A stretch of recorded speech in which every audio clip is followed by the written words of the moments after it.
रोशनी का कारवां। इस कार्यक्रम के प्रस्तुत करता है टेक महिंद्रा फाउंडेशन और स्कोर फाउंडेशन। ये है रोशनी, रोशनी, रोशनी का कारवां। रोशनी जो करती है अंधेरे को दूर, रोशनी जो लाती है दिल में नूर, रोशनी जो दिखाती है रास्ता। आई वे, ये है रोशनी का कारवां। सलीमा रजा का नमस्कार। दोस्तों, आपका और हमारा ये मधुर सफर एक पड़ाव पर कुछ दिन को रुकना चाहता है, लेकिन इसकी बात कुछ देर के बाद। ये प्रोग्राम जो दृष्टिहीनता के प्रॉब्लम्स और सॉल्यूशन से जुड़ा है, इसीलिए हर एक के लिए है, क्योंकि इंसान दृष्टिवान हो या दृष्टिहीन है तो इंसान, उसकी इच्छाएं, आकांक्षाएं, खुशियां और गम सामान्य हैं। आज एक ऐसी ही सामान्य इच्छा को लेकर हम आप तक आए हैं, और वो है एक सूटेबल जीवन साथी को पाना। तो कहाँ से शुरू होती है ये तलाश और कैसे पहुंचती है एक कामयाब शादीशुदा जीवन की मंजिल पर, जहां एक दूसरे के लिए सम्मान हो, एक दूसरे का नजरिया समझते हों, एक दूसरे का साथ भाता हो, वो आपके विश्वास के काबिल लगे और दोनों एक दूसरे की तरफ आकर्षित हों।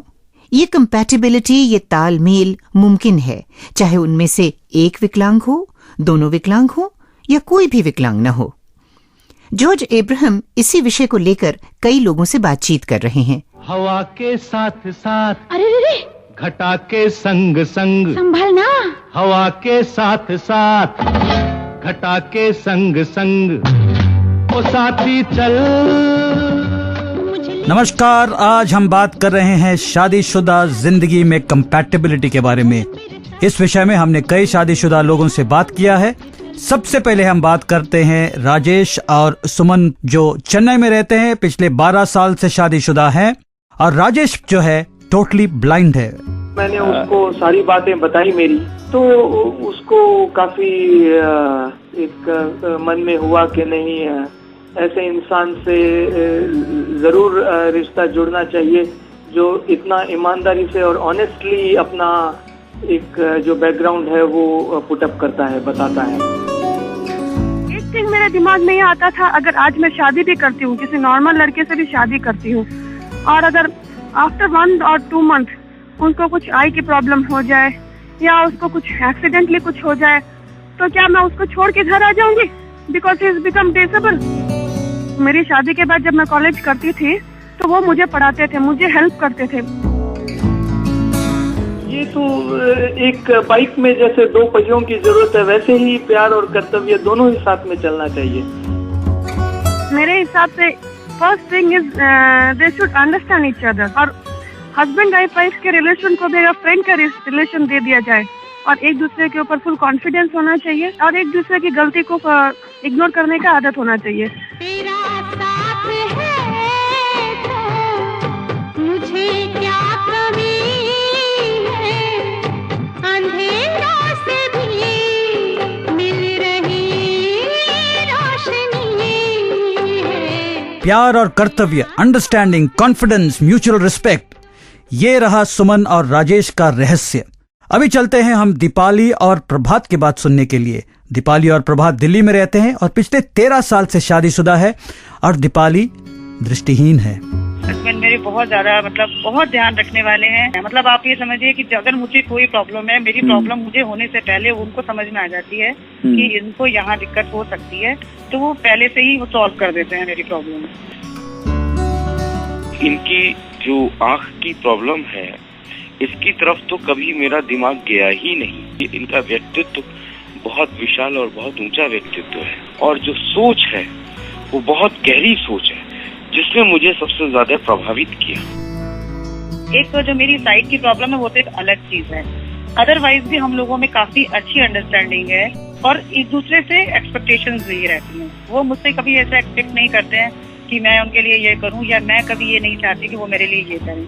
वो अपने आप ही सब कुछ ऐसा स्मूथली होता चला जाता है कि कहीं कोई शिकायत की या कोई तारीफ की कोई गुंजाइश ही नहीं रहती है।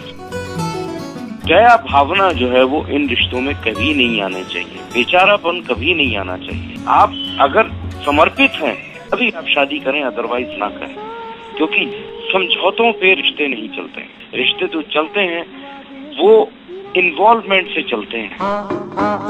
मिल के दामन दामन से बांध ले, मिल के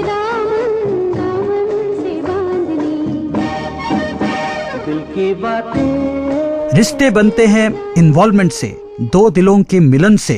चलिए अभी सुनते हैं डॉक्टर जितेंद्र अग्रवाल और सुमन अग्रवाल, जो दिल्ली में रहते हैं, दोनों डेंटिस्ट हैं। उनका क्या कहना है। डॉक्टर जितेंद्र की दृष्टि शादी के 4 साल बाद जाने लगी।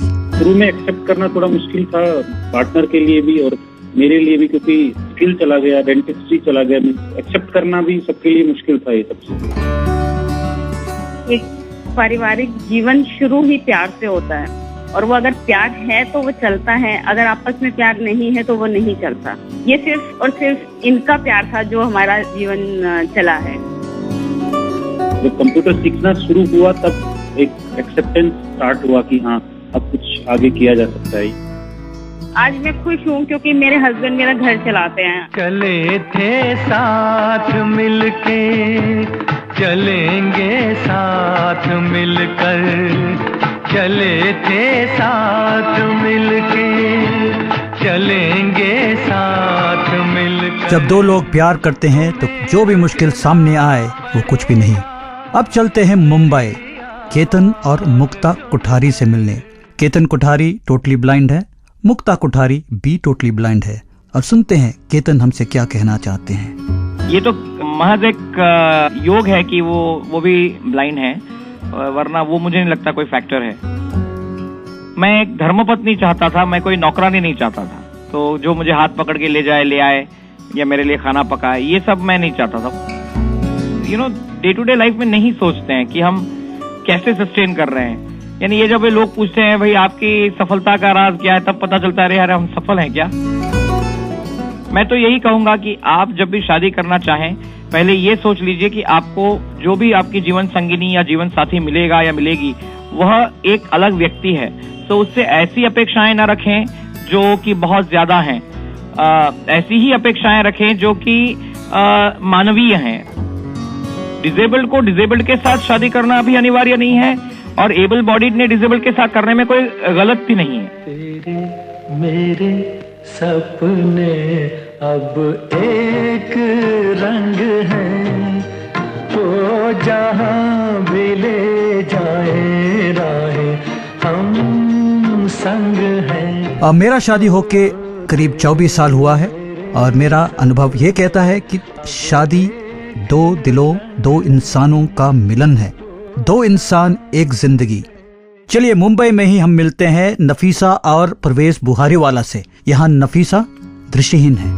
मेरी ये दूसरी शादी है। मेरी फर्स्ट वाइफ का देहांत हुआ, और उनके बाद मैं सोचा कि ये घर खाली खाली लग रहा है, अभी मैं क्या करूं, मैं तो अकेला हूं। मेरे हस्बैंड ने मुझे बहुत टाइम मेरी जो लेन थी, बाई लेन थी, उसमें खुद केन लेके अकेले जाते हुए देखा था, और उन्हें पता था कि मैं बहुत ही इंडिपेंडेंट हूँ, और प्रोफेशनल अचीवमेंट का भी उनको सब पता था। Definitely it is a two-way transaction। जब भी something when I am giving और जो something मैं मेरी लाइफ शेयर करूँ तो मेरे को भी बहुत सारा मिल रहा है। मेरी जिंदगी में एक नवा एक्सपीरियंस मिल गया नफीसा आने के बाद, जो मैंने कभी देखा नहीं था, मैंने कभी सोचा नहीं था कि कैसा जीवन गुजारना चाहिए। नफीसा की जो डिफिकल्टी है, पर डिफिकल्टी मुझे लग रही है, उनको तो नहीं लग रही है, और अभी तो 5 साल के बाद मेरे को भी नहीं लग रही है।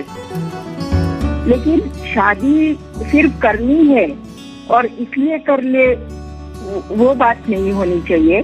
अगर पार्टनर ढूंढना है तो सोच समझ के बराबर से जो कंपैटिबल पार्टनर है वो मिले तो बहुत ही अच्छा है। हम जब होंगे 60 साल के और तुम होगी 55 की, बोलो प्रीत निभाओगी ना अब भी अपने बचपन की।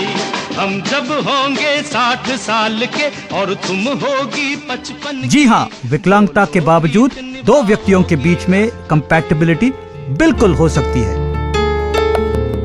एक पारिवारिक जीवन शुरू ही प्यार से होता है। रिलेशन को कैरी करने के लिए इन्वॉल्वमेंट जरूरी है। हमारा समाज अभी भी विकलांग लोगों को शादी के काबिल समझता ही नहीं है।